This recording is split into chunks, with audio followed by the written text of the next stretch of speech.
গত বছরও ঈদের এক সপ্তাহ পরে ইউটিউব ট্রেন্ডিংয়ে শীর্ষে ছিল কাজল আরিফিন অমি পরিচালিত নাটক। চলতি বছরেও ব্যতিক্রম নয়। 13ই এপ্রিল ক্লাব এলিভেন এন্টারটেনমেন্ট চ্যানেলে মুক্তির পর থেকে বিয়োগান্ত পরিণীতির কন্টেন্টটি নিয়ে ইতিবাচক প্রতিক্রিয়া দেখছেন অনেক দর্শক। ট্রেন্ডিংয়ে শীর্ষ 5 নাটকের মধ্যে অন্য 4টি নাটক কমেডি ও রোমান্টিক ঘরানার। আলোচিত নাটকটিতে অভিনয় করেছেন অমির নাটকের নিয়মিত মুখ জিয়াউল হক পলাশ ও পারসা ইভানা। এছাড়া আছেন মনিরা মিঠু, চাষী আলম, শিমুল শর্মা, পাভেল, সুমন পাটোয়ারি, ইশরাত জাহিন প্রমুখ। তবে বেশিরভাগই মনিরা মিঠু ও পলাশের অভিনয়ের তারিফ করেছেন। গত কয়েক বছরে ইউটিউব ট্রেন্ডিং এর শীর্ষে বেশিরভাগই ছিল কমেডি ঘরানার নাটক। এবার সেখানে ব্যতিক্রম। গণমাধ্যমে দেওয়া প্রতিক্রিয়ায় বিষয়টি নিয়ে নিজের ভালো লাগার কথা জানিয়েছেন নির্মাতা। অমি বলেন, একটু ভিন্ন ধরনের গল্প হওয়ায় প্রতিক্রিয়া কেমন হয় তা নিয়ে তিনিও নিশ্চিত ছিলেন না, কিন্তু এত দর্শকের ভালোবাসায় তিনি আপ্লুত। এই পর্যন্ত নাটকটির ভিউ 95,24,000-এর বেশি। ইদানিং নিলয় আলমগীরের অভিনীত নাটক মানেই ট্রেন্ডিং এর জায়গা পাওয়া। এই ঈদেও তার ব্যতিক্রম হয়নি।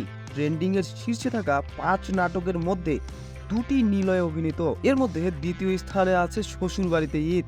নাটকে তার সঙ্গে জুটি হয়েছেন জান্নাতুল সুমাইয়া হিমি। নিলয় হিমির হিট নাটকের তালিকায় যুক্ত হলো মহিন খান পরিচালিত নাটকটিও। নাটকটিতে থাকা সামাজিক বার্তা পছন্দ করেছেন অনেকে। NAF এন্টারটেইনমেন্টের চ্যানেলে মুক্তি পাওয়া এই নাটকের ভিউ 1,85,87,000-এরও বেশি। নাটকের মধ্যে ট্রেন্ডিং এর 3 আছে রোমান্টিক নাটক তুই আমারই। এটি দেখা যাচ্ছে CMBর ইউটিউব চ্যানেলে। তৌফিকুল ইসলাম পরিচালিত এই নাটকে জুটি হয়েছেন হালের আলোচিত 2 অভিনয় শিল্পী মুশফিক আর ফারহান ও সাদিয়া আয়মান। তাদের জুটির রসায়নের প্রশংসা করেছেন দর্শকেরা। মন্তব্যের ঘরে কয়েকজন দর্শক লিখেছেন তারা এই জুটির আরও কাজ দেখতে চান। অনেকে আবার রোমান্টিক নাটকটি দেখে নিজের জীবনের গল্প মনে পড়ে গেছে। এই নাটকটির ভিউ 75,57,000-এর বেশি। 4-এ রয়েছে নিলয় হিমি জুটির আরেকটি নাটক আদরে থেকো। মোহন আহমেদ পরিচালিত এই নাটকটির গল্পের সঙ্গে এই সময়ে ঘটে যাওয়া অনেক ঘটনার মিল পেয়েছেন দর্শকেরা। ইউটিউবে মন্তব্যের ঘরে সেসব লিখেছেন তারা। ভারত থেকেও অনেক দর্শক নাটক দেখে তাদের ভালো লাগার কথা জানিয়েছেন।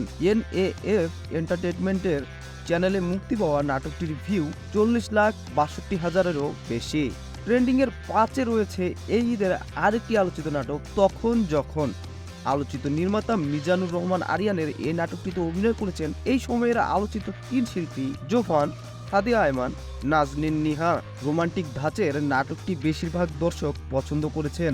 দারুণ চিত্রনাট্য, বুদ্ধিদীপ্ত নির্মাণ আর বিশ্বাসযোগ্য অভিনয়ের কারণে CMBর ইউটিউব চ্যানেলে মুক্তি পাওয়া নাটকটির ভিউ 76,61,000-এরও বেশি। তো দর্শক, শোবিজ অঙ্গনের এই সমস্ত নিউজ আপনাদের কেমন লাগছে অবশ্যই কমেন্ট করে জানাবেন। রূপালী রিল থেকে শেখ সোহেল।